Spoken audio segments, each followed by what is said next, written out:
이렇게 내가 애정을 쏟고 한 가정을 세우려고 이렇게 몸부림을 쳤는데 어느 날 싹 없어져 본 거죠. 그 애정 쏟았던 그 순간적인 것들이 싹 사라져 본 거예요. 그 하나 때문에 너무 제가 힘들었어요. 너무너무 힘들어가지고 정말 제가 어떻게 할 수가 없고 이렇게 막 무기력감에 빠져버리고 정말 어떻게 주체할 수가 없었어요. 그것이 어떤 신앙적인 용어로 한다면 하나님의 사랑이겠죠. 목회자가 성도를 사랑하는 마음이겠죠. 근데 그 마음인데 가슴에 묻어버리니까 이게 저를 너무너무 힘들게 하는 거예요. 여러분 한 분 한 분들이 그런 분이에요, 여러분. 여러분들은 그냥 와서 예배당 앉아 있는 것이 아니라 하나님 앞에도 그런 존귀한 자고 하나님이 세운 주의 종을 통해서 여러분들 이렇게 품고 계시는 거예요.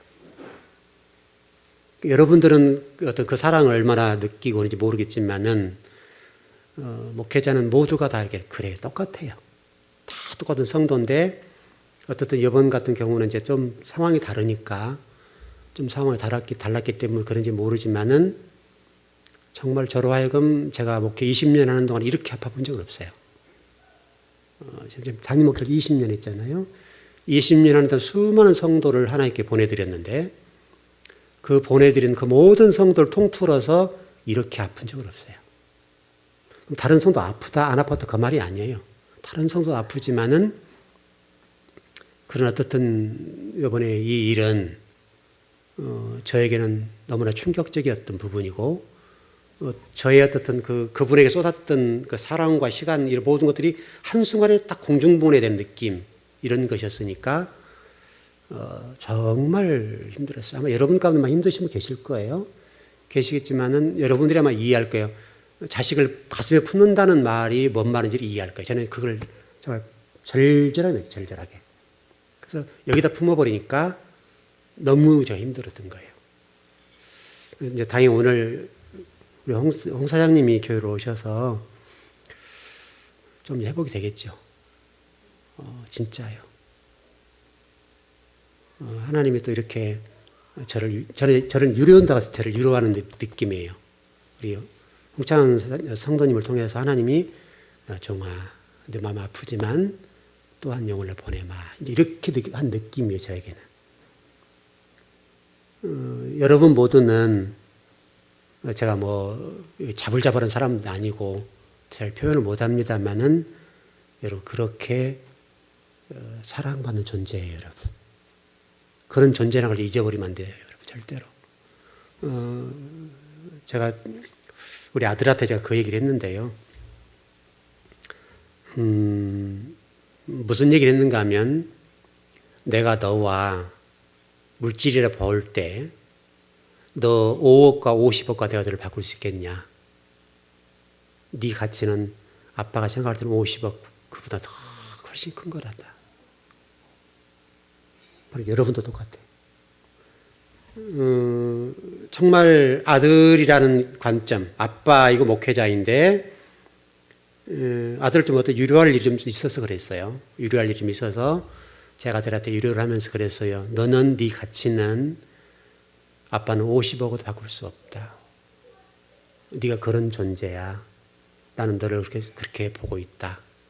그러니까 이런 부분에 신경 쓰지 말아라.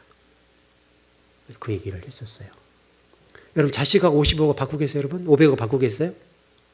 여러분 못 바꾸죠? 1000억과 바꾸겠습니까, 여러분? 못 바꿉니다. 그게 똑같은 거예요, 여러분도. 여러분도 영적인 자녀들이신데 여러분 한 분 한 분과 100억, 1000억과 못 바꾸는 거죠. 제가 아까 조금 전에 기도하면서 100명인, 1000명인 성도 가운데 한 분은 1000분의 1이잖아요. 그러니까 우리는 한 60, 70명 되니까 60, 70명의 1이니까 70분의 1이니까 퍼센트 다른 거죠. 사랑의 강도가 1000분의 1과 60대 또는 70분의 1이니까 그 세기가 다르다 이 말이죠. 여러분이 어떻게 보면 복이죠. 왜? 목회자의 사랑이 그만 많이 가 있으니까. 여러분 한 분 한 분들을 이렇게 사랑하고 품고 있다는 것이 훨씬 여러분 복이죠. 여러분 혹시 어떤 어려운 일이 있으시고 힘든 일이 있으시면 여러분 혼자 아니라는 것 꼭 기억하십시오. 목회자가 여러분들 위해서 가슴 아파하며 기도하고 있고 또 성도들이 여러분을 위해서 기도하고 있다는 사실을 잊지 마시라고요. 목회자는 여러분들이 어떤 그런 어려움을 겪어버리면 목회자는 정말 그것 때문에 가슴이 아파요. 견디지 못해요. 그 아픔이라고 하는 것은 여러분이 상상하는 것 이상일 거예요. 성도와 목회자 사이에 무슨 그 정도로 사랑을 할까? 할지 모르지만 그렇지 않아요. 왜냐하면 형제 자매, 우리 성경적으로 얘기했을 때 형제 자매라고 하는 것들은 실질적으로 여러분 형제 자매들 보세요. 1년에 한 번 만나요? 못 만나요? 못 만나는 경우도 많단 말이죠. 겨우 잘 만나야 한 번, 두 번. 저도 똑같아요. 저도 저희 형제들 만나면 1년에 한 번이나 두 번. 많이 만나요, 세 번. 그게 형제예요, 여러분. 근데 여러분은 일주일에 몇 번씩 보잖아요. 그럼 누가 가까운 거예요, 여러분? 영적으로, 성경적으로도 우리가 예수님 말씀하셨던 것처럼 누가 내 부모며, 누가 내 형제냐, 누가 내 이웃이냐. 그랬잖아요, 여러분. 여러분이 정말 하나님의 백성이고 자녀고 이웃이라고요. 여러분이 정말 영적으로 형제란 말이에요. 훨씬 여러분 가깝잖아요, 여러분. 형제들은 우리 아픔들 모르지만은, 여러분 고통은 모르지만, 여러분 성도들은 다 이런 고통과 눈물을 다 알잖아요. 또 같이 울잖아요, 여러분. 그러니까 이 교회라고 하는 것이 이 피로 맺은 이르는 것 떠나서 영적인 하나님 나라의 관점이 볼 때는 그보다 훨씬 좋은 거예요.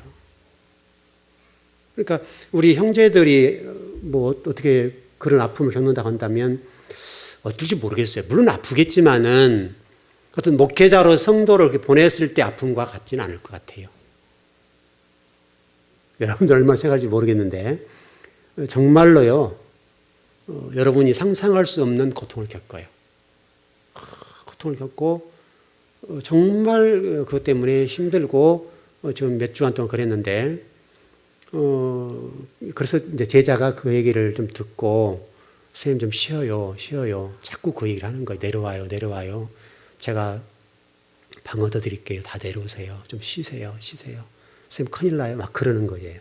여러분 그 얘기가 그 얘기예요. 제가 너무 막 제자하고 좀 얘기를 하면서 너무 막 가슴 아파하니까 이놈이 선생님 좀 쉬셔야 될 것 같아요. 너무나 선생님 힘들어요. 제가 뭐든 방 얻어드리고 뭐든 다 해드릴 테니까 꼭 내가 좀 쉬시라고.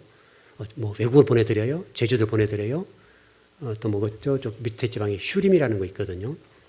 저의 뭐 아재뻘 되는 분인데 그가 좀 쉬셨다 가시라고. 그 얘기가 이런 그 얘기였어요. 그만큼 제가 힘들었다는 거예요. 그 얘기를 좀 제가 제자하고 좀 나눴거든요. 나눴더니 제자가 하는 얘기가 선생님 너무 힘들어 보여요. 내려오세요. 지금 문자가 지금도 와 있어요. 다음 주에 꼭 좀 내려 쉬었다 가라고 그러는데. 여러분 그렇게 힘든 거예요, 여러분. 여러분 그게 영적인 관계예요. 하나님 백성의 관계란 말이죠. 우리가 정말 주님을 이렇게 사랑해야 된다. 이렇게. 우리 예수님을 이런 사랑으로 섬기고 나가는 것이 우리 그리스도인이에요. 이런 바울 우리 지난 우리 수요일에 공부했습니다마는 바울이 여러분 믿음을 지켰다. 그러니까 나의 달려갈 길을 선한 싸움을 싸우고 나의 믿음을 지켰다라고 얘기하잖아요. 그러니까 바울은 그의 인생 자체가 오직 하나님의 삶, 하나님만 바라보고 예수 그리스도의 그러하신 그 길을 위해서 그렇게 살아버린 거예요. 오직 그분을 위해서만. 그래서 이 바울이 정말 자신은 인생의 후회함 없이 오직 예수 그리스도를 위해 살았기 때문에 나는 이제 죽어도 여한이 없다. 그리고 내가 전제로 드렸다. 포도즙을 빻아서 드리는 것처럼 자신을 빻아서 하나님 나라를 위해서 드렸다는 거예요. 그 정도 인생을 살았으면 여러분 그러면 굉장히 잘 산 거죠, 여러분. 이제 그 정도 인생을 내가 살았으니까 여러분도 그 얘기예요. 바울은 지금 우리들에게 우리가 뼈로 유언한 얘기를 좀 하고 있잖아요, 계속해서. 여러분들도 내가 그랬던 것처럼 그렇게 사시오. 그게 바울이 이 시대에 우리에게 들려주는 유언이에요. 여러분도 하나님 앞에 섰을 때에 나의 삶, 여러분의 삶들을 바울이 그랬던 것처럼 전제로 드린 것처럼 포도를 빻아서 으깨어서 드린 것처럼. 여러분 그 이스라엘이라는 것은 우리와 물론 지금은 발달이 그렇지 않습니다만은 과거 포도주 틀이 있죠, 여러분. 우리 식으로 얘기하면 뭐냐면 그 맷돌 있잖아요. 맷돌 큰 거. 말 두 마리가 이 맷돌을 돌리는 거예요. 그래서 이 동그랗게 돼 있어가지고요. 그리고 이렇게 돌게 돼 있어요. 이해되시죠, 여러분? 그걸 돌아서 그따 포도즙을 넣으면 포도가 이렇게 으깨져죠. 돌이 도니까. 맷돌 형식이었고 그런 원리인데 맷돌이 돌아가는 같이 이렇게 동그랗게 돌아가게 돼 있어요. 말이 끌어요, 두 마리가. 그 쭉 돌면서 포도를 넣으면 거기서 으깨져가지고 포도즙이 쭉 이렇게 관을 타고 내려가요. 이게 돌로 된 관을 타고 쭉 내려가서 포도즙이 돼요. 그 포도 주스 같은 것이죠. 그걸로 포도주를 만드는 거예요. 그 얘기하는 거예요. 바로 포도라고 하는 이 알갱이를 그 맷돌과 같은 게 돌리는데 구멍이 파져가지고 이렇게 돌게 돼 있어요. 이렇게 돌이. 우리가 조금 형태는 달라요. 그렇게 도는 거예요. 그렇게 들여버렸다는 자신을. 하나님의 자신의 모든 것들을 그렇게 포도가 으깨지도록 자기를 들여버렸다. 그게 전제란 말이에요. 그러니 여러분 얼마나 인생을 멋지게 산 거예요. 하나님은 지금 우리 바울을 통해 우리에게 말씀한 게 뭐냐면 너도 그래라. 그런단 말이죠. 그러니 이 인생이 얼마나 힘들어요, 여러분. 얼마나 이 가슴이 아프고 얼마나 이 절절하냐고요. 실질적으로 여러분들이 정말 주님 앞에 그렇게 사셔야 돼요. 그렇게 사는 것이 아버지의 뜻이세요. 우리가 믿음이란 단어를 여러분 제가 전번에도 계속 말씀을 드렸습니다만은 그렇게 되면 우리가 믿음이란 전제에 볼 때 안 믿는 사람과 세상 속에서 저희들의 그 전제되는 삶, 믿음, 충성이라고 하는 관점, 신실함, 성실함 그런 관점으로 믿음을 들여버리는 삶을 살게 되면 모든 사람들이 하나님 믿는 것들에 관해서 다 칭찬할 거란 말이죠. 그리고 본인들도 예수를 믿겠다고 얘기를 하게 될 거란 말이죠. 너무나 우리가 지금 세속적인 관점 인생을 살고 우리 자아를 죽이지 못하고 내 주관과 내 가치관들의 인생을 살아가다 보니까 세상 사람들이 욕을 얻어먹게 되는 건데 정말 우리가 하나님 앞에 내 인생을 온전히 들여서 전제로 삼는 그런 인생을 살 수만 있다면 어떤 사람을 변화 못 시키겠어요, 여러분. 어떤 사람도 어떤 완악한 사람, 어떤 가치관을 가졌던지 간에 그 사랑 앞에 녹아져 버리죠. 그 말할 수 없는 그 사랑 앞에 모든 사람이 굴복하게 되는 거죠. 결국 여러분 이 두꺼운 옷을 벗기는 방법은 여러분 따뜻한 사랑이잖아요. 햇빛이잖아요, 여러분. 햇빛을 비춰주게 되면 옷을 벗게 되잖아요. 추우면 옷은 더 껴있게 된단 말이죠. 그런 것처럼 우리를 오프나 우리를 내어놓을 수 있는 방법은 사랑의 온기를 쏘아주는 거, 비춰주는 거. 그러면 이 옷을 벗는 거죠. 그래서 내 자신을 다 내어놓는 거예요.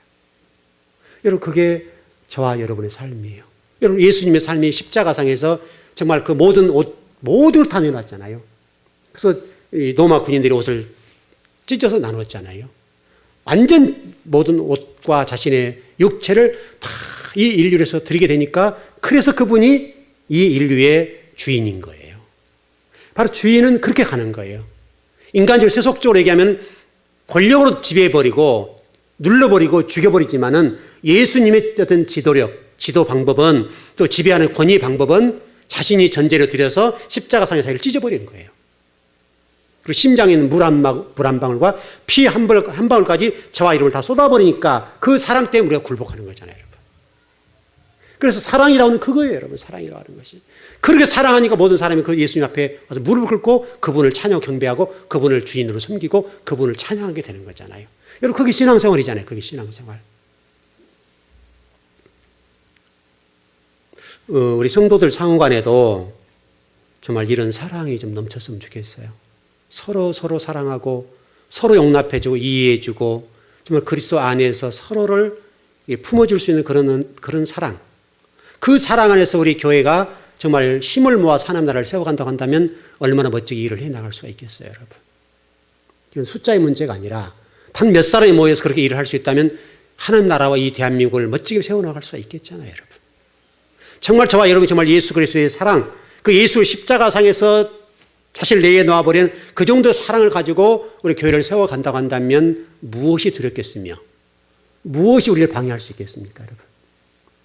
우리가 찢기고 우리가 죽어나가면서까지도 하나님 나라를 세워갈 수 있다고 한다면 그 사랑 앞에 모든 사람이 다 굴복할 거란 말이죠. 바울은 지금 저와 여러분의 그 삶을 요구해요. 그래서 바울이 나는 선한 싸움을 싸웠다. 평생 동안 하나님의 뜻에 일치하는 삶을 살았습니다. 라고 지금 바울이 고백하는 거예요.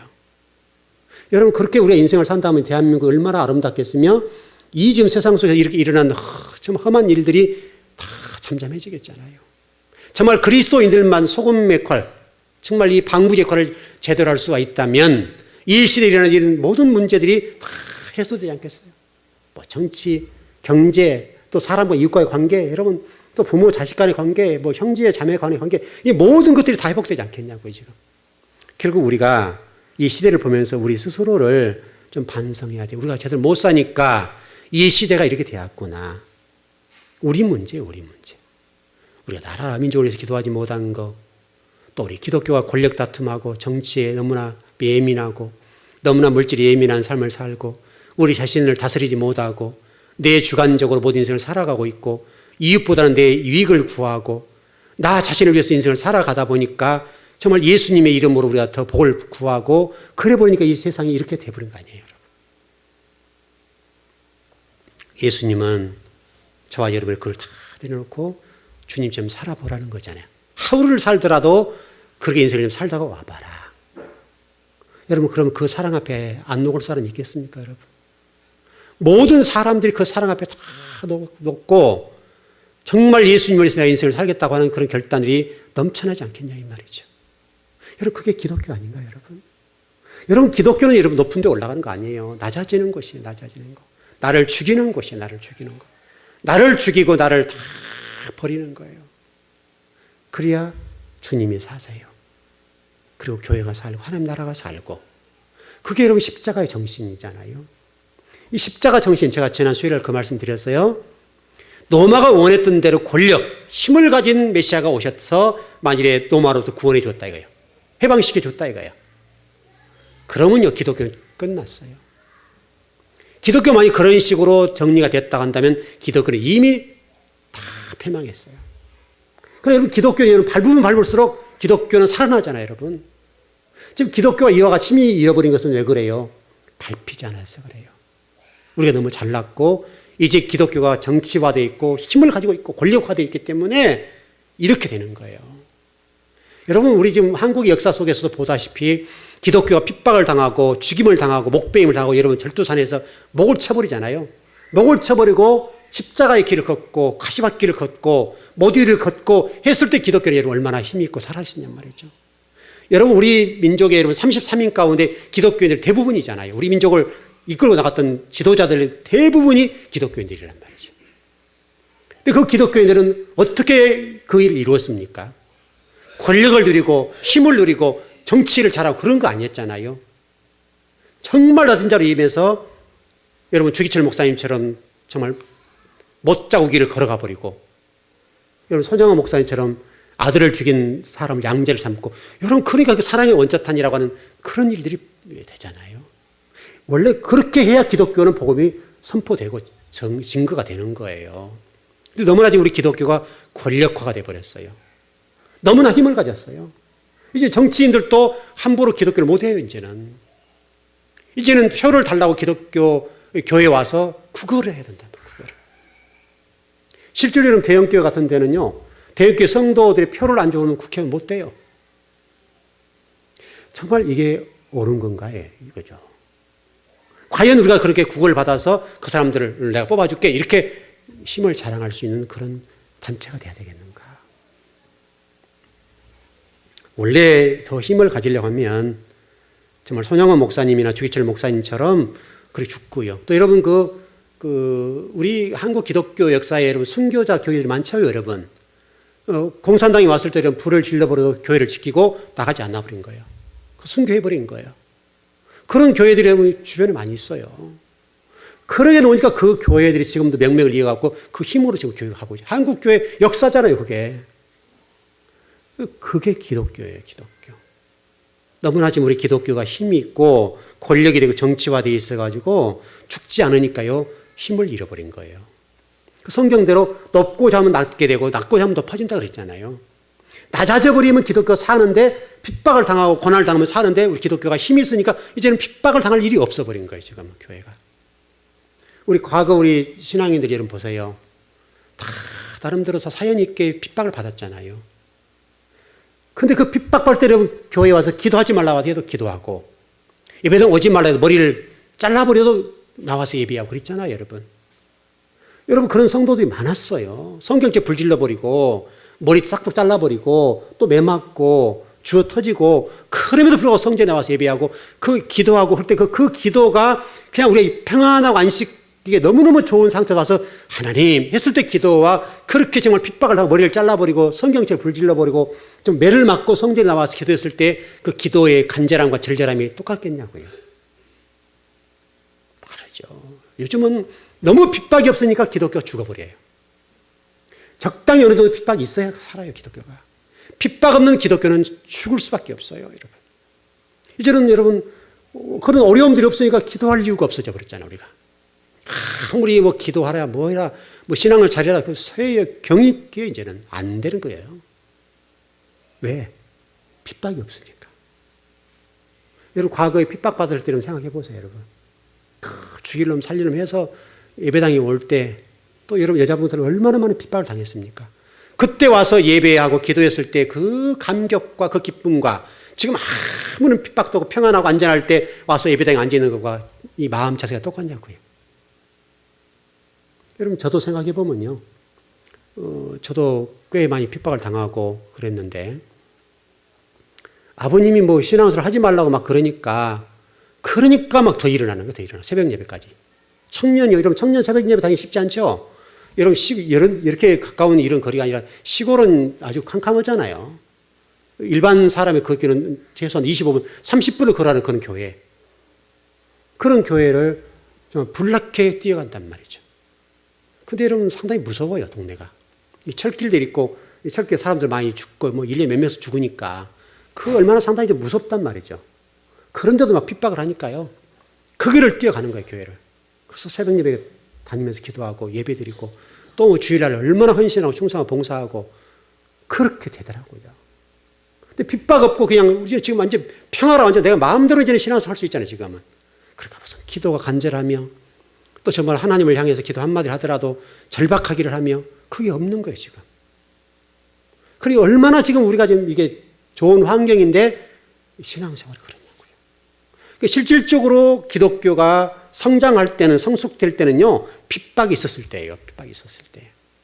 기독교는 핍박의 종교예요. 핍박의 종교. 핍박이 있어야 기독교가 살아나고 힘있고 능력 있지, 평화로 안전하고 아무런 문제가 없으면요, 기독교는 완전히 죽어버려요. 여러분, 사단도 요즘은요, 기독교는 핍박 안 해요. 그냥 잘한다, 이렇게 자꾸 놀려주는 거죠. 잘한다. 그래, 그렇게 해라. 평화라고 안전하다. 계속 과거 사단은요, 좀 지혜가 부족해가지고 기독교를 핍박하니까 핍박은 핍박할수 기독교가 살아나니까 지금 핍박당하고 잘한다, 잘 논다 이렇게 해준단 말이죠. 여러분, 건들지도 않아요, 지금은 사단들이. 사단이 얼마나 전술과 전략이 뛰어난데 우리를 그렇게 막 옛날처럼 해요. 옛날처럼 하고 지금 사단이 얼마나 우리를 이렇게 편안하게 안전하게 그냥 이렇게 전혀 기도하지 않아 살 수 있도록 만들어줘 버리는 거예요. 전략을 바꿨어요, 사단이. 그러니까 기독교가 힘을 쫙 잃어버렸죠, 여러분. 저도 우리 즐거운 교회 성도들은 여러분이 주어진 핍박과 어려움과 환난의 문제가 있다고 한다면 감사하십시오. 하나님 나를 사랑한가 보다. 우리 교회를 너무너무 교회 사랑하신가 보다. 정말 여러분들이 아무 핍박이 없고 환난이 없고 평안하고 정말 그것이 여러분 축복이라고 생각하시나요, 여러분? 여러분요, 그건요, 어떻게 보면 저주일 수 있어요, 저주. 적당히 어느 정도 고난도 있고 핍박도 있어야 여러분 영혼이 살지요. 한마디 기도를 하더라도 간절하게 기도하지요. 아무런 문제가 없으면 기도 한마디가 나오더라도 간절함이 없어요. 절박하질 않아요. 여러분과 제가 그러는 그 달려갈 길이 정말 복됐으면 좋겠습니다. 그리고 우리 즐거운 교회가 교회다운 교회로 하나님의 사람다운 사람으로 세워져서 하나님 마음을 기쁘게 해드리고 그분이 저와 얘를 바라보시면서 참 좋다고 그리고 칭찬하실 수 있는 그런 교회가 됐으면 좋겠어요. 그럼 성도 상화 여러분 많이 기도해 주십시오. 우리 지금 홍찬 성도님 교회에 오늘 나오셨는데 이렇게 나오시 처음 일이죠, 여러분. 여러분 기도해 주십시오. 정말 이게 필요합니다. 누구보다 하나님 사랑을 필요로 하고 계시고 같은 성도로서 이제 한 방향을 바라보고 가시니까 여러분들이 열심히 기도해 주셔야 됩니다. 그래도 교회라고는 이런 곳이구나, 따뜻한 이런 곳이구나, 그걸 여러분 느낄 수 있도록 해 주셔야 돼요. 여러분 그런 거 아닙니까 여러분? 그게 교회여야 되고 다 환영해 주고 따뜻하게 품어주고 안아주시고 해서 열심히 기도해 주십시오.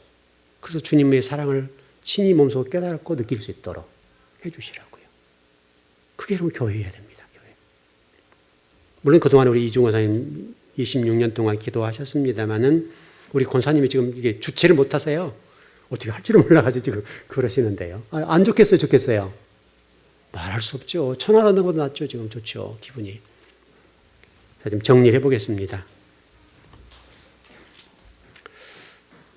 여러분과 제가 걸어간 이 길이 정말 주님 보시기에 아름다웠으면 좋겠습니다. 여러분 스스로도 여러분 인생에 대해서 내가 신앙이로 후회하지 않고 정말 멋지게 걸어갈 수 있도록 그렇게 걸어갔으면 좋겠습니다. 그 복이 여러분을 지배한다면 여러분 때문에 누군가는 또 구원받는 사람이 생겨날 겁니다. 그 복이 여러분에게 꼭 있길 바랍니다. 네, 기도하겠습니다.